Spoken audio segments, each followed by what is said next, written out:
National updates చూద్దాం. సార్వత్రిక సంగ్రామానికి రంగం సిద్ధమైంది. తొలి దశ పోలింగ్ కు కట్టుదిట్టమైన ఏర్పాట్లు చేసింది కేంద్ర ఎన్నికల సంఘం. మొదటి విడతలో భాగంగా 21 రాష్ట్రాలు, కేంద్ర పాలిత ప్రాంతాల పరిధిలో రేపు జరగనుంది. 8 మంది కేంద్ర మంత్రులు, 2 మాజీ సీఎంలు, 1 మాజీ గవర్నర్ తమ అదృష్టాన్ని పరీక్షించుకుంటున్నారు. ప్రజాస్వామ్య పండగలో తొలి అంకానికి సర్వం సిద్ధమైంది. లోక్సభ ఎన్నికల్లో భాగంగా శుక్రవారం జరగనున్న తొలి దశ పోలింగ్ కు పటిష్ట ఏర్పాట్లు చేసింది కేంద్ర ఎన్నికల సంఘం. 17 రాష్ట్రాలు, 4 కేంద్ర పాలిత ప్రాంతాల పరిధిలోని 102 నియోజకవర్గాలకు మొదటి విడతలో పోలింగ్ నిర్వహించనుంది ఈసీ. 102 స్థానాలకు మొత్తంగా 1625 మంది అభ్యర్థులు పోటీ పడుతున్నారు. ఇందులో 134 మంది మహిళలు.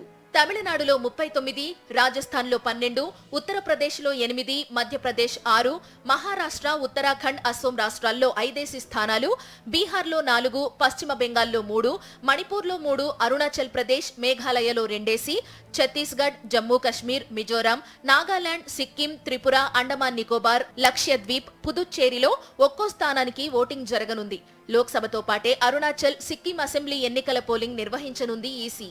తొలి విడతలో అందరి దృష్టి తమిళనాడుపైనే ఉంది. రాష్ట్రంలో 39 లోక్సభ స్థానాలకు ఒకేసారి పోలింగ్ జరగనుంది. ద్రవిడ నేలపై బీజేపీ స్పెషల్ ఫోకస్ పెట్టడం, ప్రధాని మోదీ ప్రతిష్టాత్మకంగా ప్రచార పర్వం నడిపించడంతో తమిళ పోరు ఆసక్తికరంగా మారింది.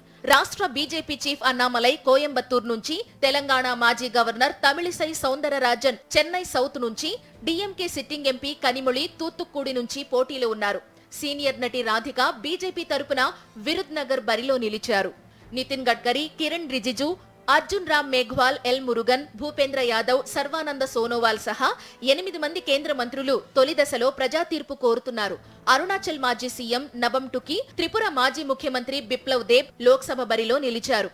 గౌరవ్ గొగోయ్, నకుల్ నాథ్, కార్తీ చిదంబరం, ఏ రాజా, చిరాగ్ పాశ్వాన్, జితిన్ ప్రసాద, నితీష్ ప్రమాణిక్, సంజీవ్ బల్యాన్ సహా పలువురు కీలక నేతలు మొదటి విడతలో తమ అదృష్టం పరీక్షించుకుంటున్నారు. తొలి దశలో పోలింగ్ జరుగుతున్న 102 స్థానాల్లో 2019లో యూపీఏ 45, ఎన్డీఏ 41 సీట్లు గెలుచుకున్నాయి. ఏప్రిల్ 19 నుంచి జూన్ 1 వరకు 44 రోజుల పాటు 7 విడతల్లో లోక్సభ ఎన్నికల పోలింగ్ ప్రక్రియ కొనసాగనుంది. అరుణాచల్ ప్రదేశ్, సిక్కిం రాష్ట్రాల్లో జూన్ 2న, మిగిలిన రాష్ట్రాలు యూటీలకు జూన్ 4న ఓట్ల లెక్కింపు చేపట్టనుంది ఈసీ.